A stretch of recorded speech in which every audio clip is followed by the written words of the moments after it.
Gravitation में जो आज आप लोग पढ़ने वाले थे या हम लोग पढ़ने वाले थे वो थे ग्रेविटेशनल फोर्स वाला वैल्यू। तो देखिए ग्रेविटेशनल फोर्स क्या चीज है ऐसी जिसे हमें डर लगना चाहिए या फिर खुश होना चाहिए। देखिए आपको मैं बहुत सारे रीजंस बताऊंगा, कुछ एक्स्ट्रा भी बताऊंगा, कुछ कम भी बताऊंगा। कम तो नहीं बताऊंगा, एक्स्ट्रा ही बताऊंगा जो आपको बुक्स में शायद मिले ना मिले, पता नहीं। मिलेंगे, ऑब्वियस सी बात है, मैंने बुक किसे पढ़ा है। तो ग्रेविटेशनल फोर्स तो क्या होता है आपने समझ में आया, between any two bodies due to their masses. कल भी डिस्कशन हुआ था कि मैं भी एक मास हूं, आप भी एक मास हो, हम दोनों एक दूसरे की तरफ अट्रैक्ट क्यों नहीं, तो ये हम लोगों ने कल डिस्कस कर लिया था। आप लोगों ने देखा होगा कि बहुत बार फेसबुक पर, न्यूज में, आज तक में, चैन से सोना है तो जाग जाइए, वो लोग क्या बोलते हैं कि यार this is my earth and यहाँ से कल परसों एक एस्ट्रॉयड गुजरेगा, यहाँ से कल परसों एक बहुत बड़ा उल्का पिंड गुजरेगा, हमें डरना चाहिए, खुश होना चाहिए, वगैरह वगैरह। देखिए लॉट्स ऑफ डायलॉग, बहुत डायलॉग मारते हैं वो लोग, ठीक है। तो बेसिकली बेसिकली हमारी क्या प्रॉब्लम हो जाती है कि ये ऐसा क्यों बोलते हैं। तो आपको समझना चाहिए कि अगर ये एक मीटरॉइड है, मीटियोरॉइड है, या फिर आपका वो क्या बोलते हैं उसको, अभी तो बोला एस्टेरॉइड है, और ये अर्थ है, दोनों का कंसिडरेबल मास होता है, ठीक है, बहुत कंपेरेबल मास होता है। तो अब ऐसा हो सकता है कि ये जा तो ऐसे रहा था बेचारा, ये तो अपना अच्छा से सीधा साधा जा रहा था, लेकिन इस अर्थ की ग्रेविटेशन फील्ड की वजह से इसका रास्ता चेंज हो गया और ढपाक बूम ब्लाम बूम, सब कुछ काम खत्म, फिनिश। तो ये एक चीज होता है हमारे लिए, इसलिए हम वो थोड़ा इंटरेस्ट लेके न्यूज वाले बताते हैं, ठीक है, भले ही आपको ग्रेविटेशन ना आए, but they will create your interest in that part. Point number 2 क्या है, आपके अर्थ में आप लोग एटमॉस्फेयर देखते हो, है ना, एटमॉस्फेयर देखते हो। तो ये एटमॉस्फेयर क्या है, ठीक है, ये एटमॉस्फेयर क्यों है हमारे पास, क्योंकि हमारा जो अर्थ है वो इस एटमॉस्फेयर को अपनी तरफ खींचता है ताकि ये उड़ के चला ना जाए। आपको पता होना चाहिए कि आपको ये बात पता होगी कि ये मेरा सन होता है, सन का क्या आता है, मरकरी आता है, फिर वेनस आता है, फिर वगैरह वगैरह करके आते जाते हैं, जो भी ये मेरे मुझे याद नहीं है कौन पहले कौन बाद में आता है, ठीक है। आपको पता होगा कि यार ये सन का कोई एटमॉस्फेयर ही नहीं होता है, मून का कोई एटमॉस्फेयर ही नहीं है। क्यों नहीं है, क्योंकि आपको पता होना चाहिए कि सन जो होता है एक पर्टिकुलर पीरियड के बाद छोड़ता है सोलर विंड्स। क्या छोड़ता है, सोलर विंड्स।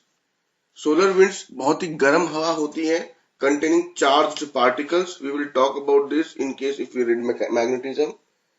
चार्ज पार्टिकल्स होते हैं ये वाले, यही चार्ज पार्टिकल्स जब इतनी तेजी से बहुत ही, मान लो कि एक बवंडर सा आता है हवा का, तो ये सिंस इन लोगों की ये सन के बहुत ही नजदीक है, तो ये हवा का प्रेशर इतना ज्यादा रहता है कि इसके एटमॉस्फेयर को वाइप आउट कर देता है, गायब कर देता है, तो वो उसको मतलब उसके कपड़े छीन लेता है, उसे समझ लो ऐसी बात है।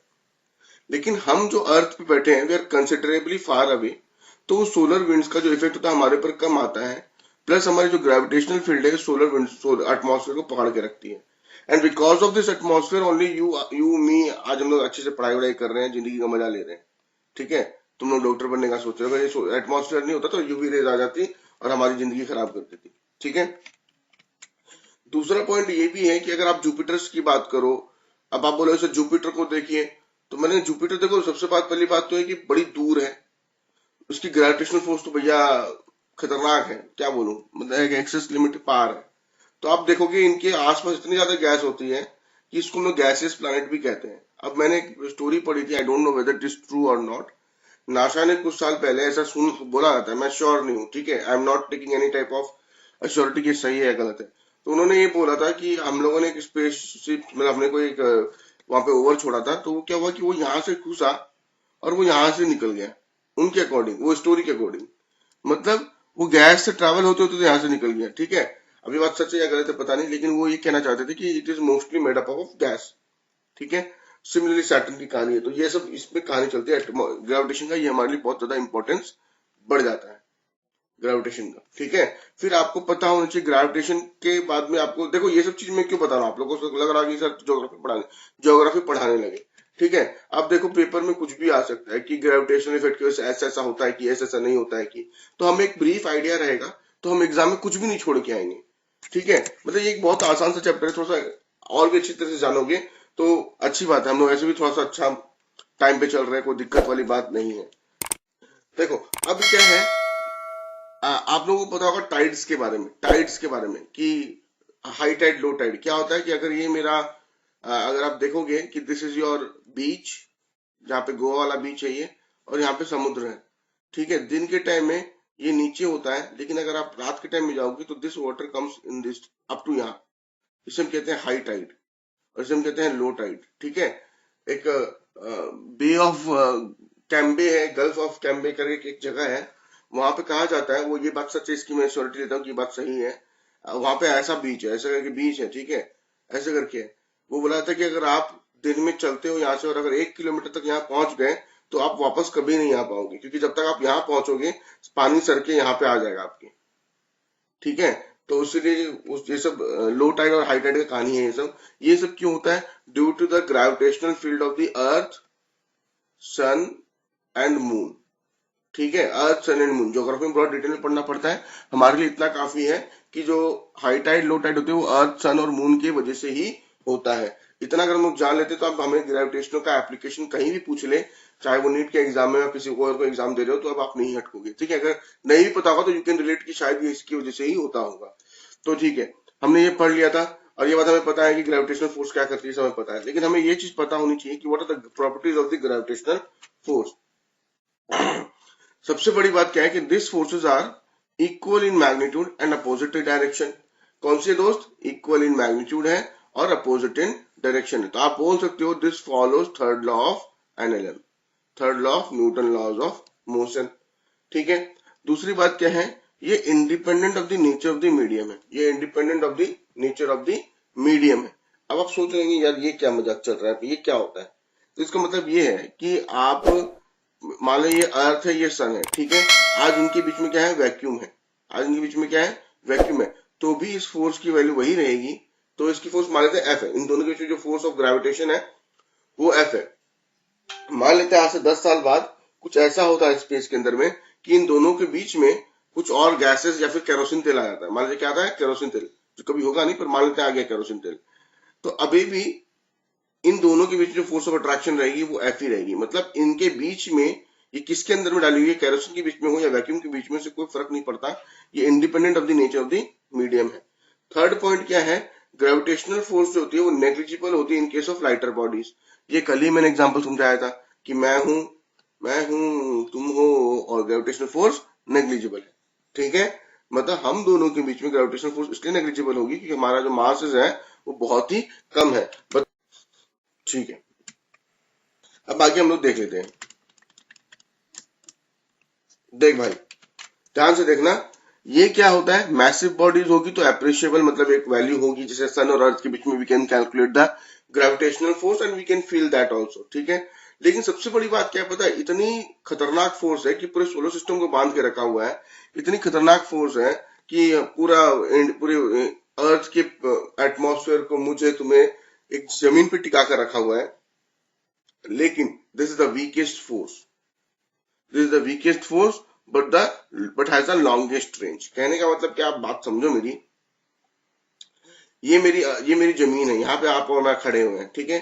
एक मच्छर उड़ के आता है ग्रेविटेशन के अगेंस्ट, वो भी हमें काट लेता है। एक हनी भी उड़ के आती है, वो भी उड़ जाती है ग्रेविटेशन के अगेंस्ट में। तो यू कैन अंडरस्टैंड, एक मच्छर इस ग्रेविटेशनल फोर्स को हरा के उड़ जाता है। तो that is why it is called the weakest force. मतलब ठीक है ये है, पर इसको हराना बड़ी बात नहीं है। लॉन्गेस्ट रेंज क्यों?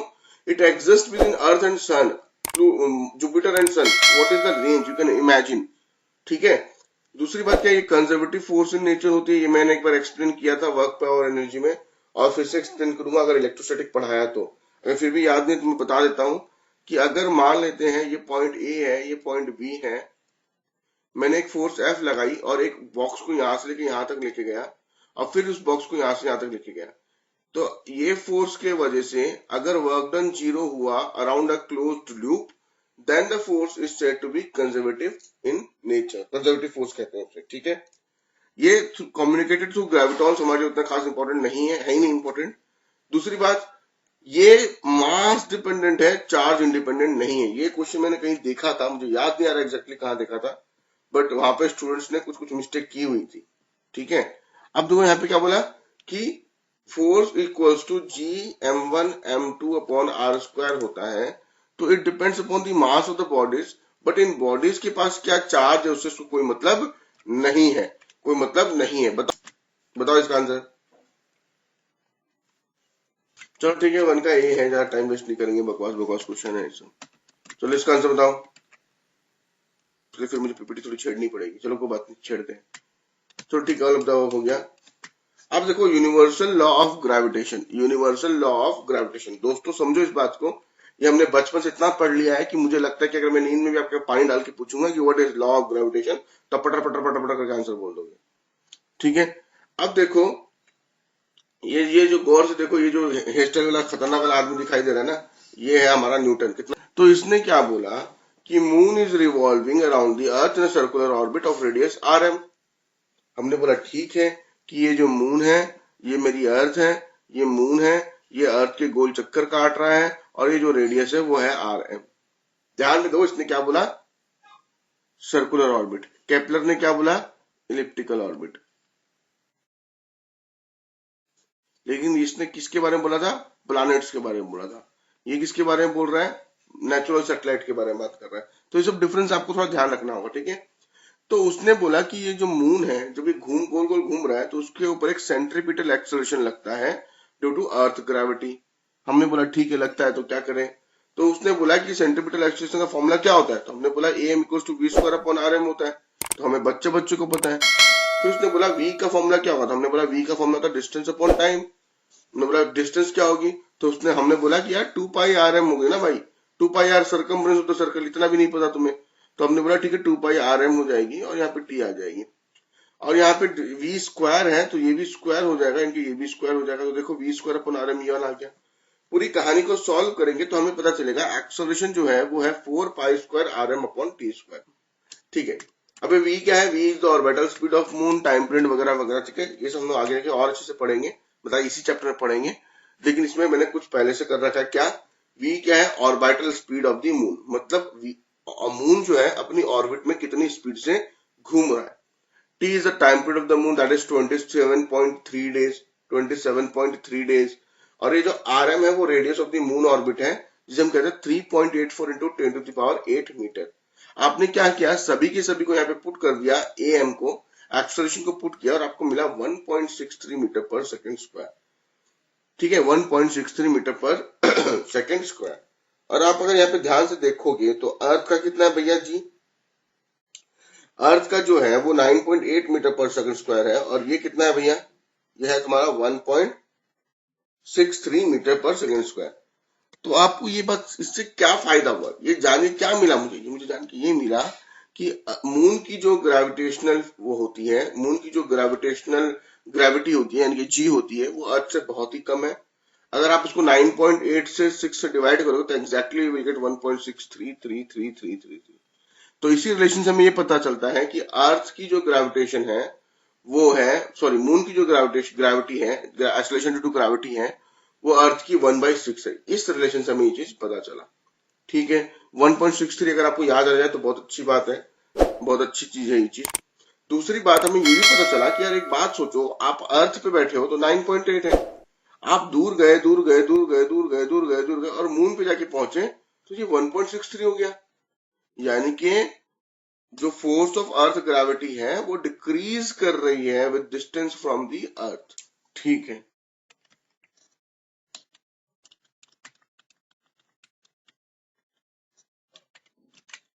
अब न्यूटन ने कुछ एजम्पशन कर लिए। ठीक है भैया, ये न्यूटन तो एजम्पशन कर सकता है, हम लोग एजम्पन करते तो कोई मानता ही नहीं है। उसने क्या बोला कि ये जो फोर्स है वो चेंज हो रही है, ये बात हम मान रहे हैं, लेकिन कैसे चेंज हो रही है, inverse as square of the distance, मतलब F is inversely proportional to the square of the distance between the two bodies. ठीक है, एंड उसने क्या किया, ratio of acceleration due to gravity of earth and moon निकाल लिया। मतलब अब आपको पता चल गया, ये वाली कहानी आप लोग समझ में आ रही होगी आप लोगों को। ठीक है, आप लोगों को शायद ये कहानी समझ में आ रही होगी, नहीं भी आ रही है तो आप क्या करोगे, आपको पता है जी की वैल्यू कितनी है 9.8, sorry radius of the moon कितना है वो आपको पता है, रेडियस ऑफ द अर्थ कितना है वो आपको पता है, उसको अगर करोगे डिवाइड तो आपको पता चलेगा 3600 अप्रोक्सीमेट आ जाते हैं। ठीक है, तो उसने क्या बोला कि अकॉर्डिंग टू दिस रिलेशन, अगर रिलेशन समझ में नहीं आया तो मैं बता देता हूं कि F is inversely proportional to R square. हाँ sir, M into A inversely proportional to R square. हाँ सर, एम को कांस्टेंट मान लो, क्योंकि एम तो कांस्टेंट ही रहेगा, तो A is inversely proportional to R square. हाँ सर, यानी कि A is inversely proportional to R two directly proportional to R to the power -2। यही चीज मैंने यहाँ पे यूज किया है और यही चीज मैंने यहाँ पे यूज किया है। For moon this is, for earth this is. हमने रेशियो निकाला क्योंकि हमें ये सब वैल्यूज पता थी इसकी और इसकी, हमने रेशियो निकाल लिया। ठीक है, तो ये आपको रेशियो याद रखने की जरूरत नहीं है। अब ये ऐसा क्यों किया? क्योंकि हमने देखा कि यार 9.8 बाई 1.63 करते तो हमारा रेशियो जो आता है 1/6 का आ जाता है, 1/6 का आ जाता है। ठीक है, आगे देखते हैं। अब हम लोग क्या करेंगे, universal law of gravity. Sir वो तो मोशन के लिए होता है ना, ग्रेविटेशनल फोर्स। ठीक है, अब देखो ये जो मास m1 है, ये मास m2 है, दोनों के बीच में जो डिस्टेंस है वो r है, दोनों के बीच में अट्रैक्शन फोर्स एक्ट कर रही है। एक अपनी तरफ खींच रहा है और दूसरा अपनी तरफ खींच रहा है। देख लो दोनों फोर्स इक्वल एंड अपोजिट है, अपोजिट है। इस फोर्स को हम कहते हैं ग्रेविटेशनल फोर्स। और आपको ये बात पता होनी चाहिए कि ये जो फोर्स है directly proportional to m1 and m2 होती है and inversely proportional to r square होती है। मतलब F is directly proportional to the product of this masses. मतलब अगर ये 2 kg है और ये 4 kg है, तो इसका जो फोर्स होगा वो होगा F is directly proportional to 2 4 8। अगर एक और मास का सेट ले लो, ये अगर 16 kg है और ये 2 kg है, तो यहाँ पे कितना आएगा प्रोडक्ट? 32। मतलब इन केस, इसके केस में क्योंकि F is directly proportional to product of the masses, आपको पता है 32 इज ग्रेटर एंड 8 इज थोड़ा कम है, तो आपको ये बात पता चल जाएगी यार इस केस में ग्रेविटेशनल फोर्स ज्यादा होगी, इस केस में ग्रेविटेशनल फोर्स कम होगी। Inversely proportional to R square, और आपने पूरा जोड़ा तो ये वाला आ गया। उसके बाद आपने क्या किया, स्टेटमेंट लिख लिया। और इस प्रोपोर्शनलिटी को हटाने के लिए, इस प्रोपोर्शनलिटी को हटाने के लिए आपने क्या यूज किया भैया? आपने यूज किया जी। आपने क्या यूज किया भैया? जी यूज किया। ठीक है, तो आपको क्या मिल गया? F equal to G m1 m2 upon R square. G को हम लोग क्या कहते हैं? कांस्टेंट ऑफ प्रोपोर्शनलिटी या फिर यूनिवर्सल ग्रेविटेशनल कांस्टेंट। अब आपको ये बात तो पता ही है, इसको मैंने बताने की जरूरत नहीं है। स्टेटमेंट वाइज एक बार देख लो। The resistance of a conductor, the resistance of a conductor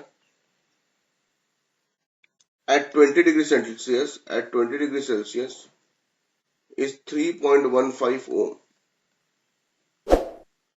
and at 100 degree Celsius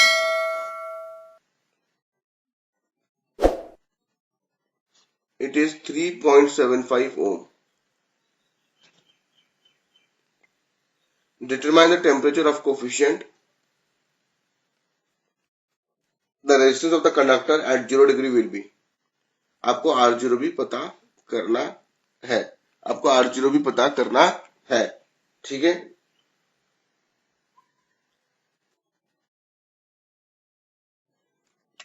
चलो ठीक है, उसका देख लेते हैं हम लोग आगे कहानी कि अगर ये चीज दिया हुआ है तो देखो ये क्वेश्चन थोड़ा आसान है। ठीक है, इस क्वेश्चन में कुछ नहीं है वैसे, बेसिकली आपको बस फॉर्मूला लगाना है और सॉल्व करना है थोड़ा सा। तो आपको क्या पता चला, आप लिख सकते हो, आपको एक फॉर्मूला पता होना चाहिए जिसे हम कहते हैं R equals to R not 1 plus alpha T. किसका मैसेज आया? ठीक है, 1 प्लस अल्फा टी। यहाँ पे पहला केस देखो, पहली केस को देख लो, तो आप लिख सकते हो 3.15 इक्वल्स टू आर नॉट यानी कि R0 1 प्लस 20 अल्फा। सिमिलर आप दूसरा इक्वेशन लिख सकते हो 3.75 equals to R0 1 plus 100 alpha. ठीक है, आप इन दोनों इक्वेशन को डिवाइड कर लो, दोनों इक्वेशन को डिवाइड कर लो तो क्या आएगा? 3.15 upon 3.75 equals to 1 plus 20 alpha divide by 1 plus 100 alpha.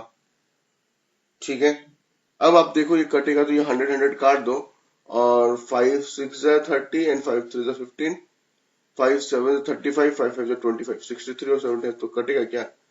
हाँ कट जाएगा। 3 2 6 3 1 जा, 3 2 6 3 5 जा, 21/25 तो नहीं कटेगा।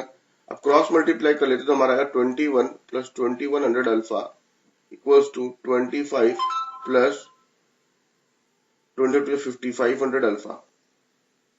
भैया देखना है, गलती नहीं कर दो, 20 50 प्लस 100, ठीक है 500 अल्फा। ठीक है, इसको जब आप सॉल्व करेंगे तो आपका अप्रोक्सीमेट आ जाएगा 2100 माइनस 500 कितना होता है भाई? 1700 1600, और यहाँ पे आएगा 4, बहुत कम आ रहा है। तो तो अल्फा इक्वल्स टू 4/1600, यानी क्या आएगा आपका, आएगा 4 1 1/400, 1/400 यानी कि 0.0025 डिग्री सेल्सियस इनवर्स। देखो तो ऑप्शन में है भी कि नहीं। अच्छा, टेम्परेचर कोफिशिएंट का ऑप्शन में नहीं डाला उन लोगों ने, सीधा आर नॉट की वैल्यू डाली है। ठीक है, तो हम आर नॉट की तो वैल्यू, ये R0 यही तो है 0 डिग्री सेल्सियस, यही तो है। कहीं भी पुट करके निकाल लो कोई भी इक्वेशन में। अगर हम इसमें पुट करते हैं, मान लेते हैं अगर इसमें पुट करते हैं तो हमारा क्या आएगा, R0 equals to 3.15 upon 1 plus 20 into 0.0025 कितना आएगा भाई, कैलकुलेटर यूज करते रहो, 1 मिनट, 0.0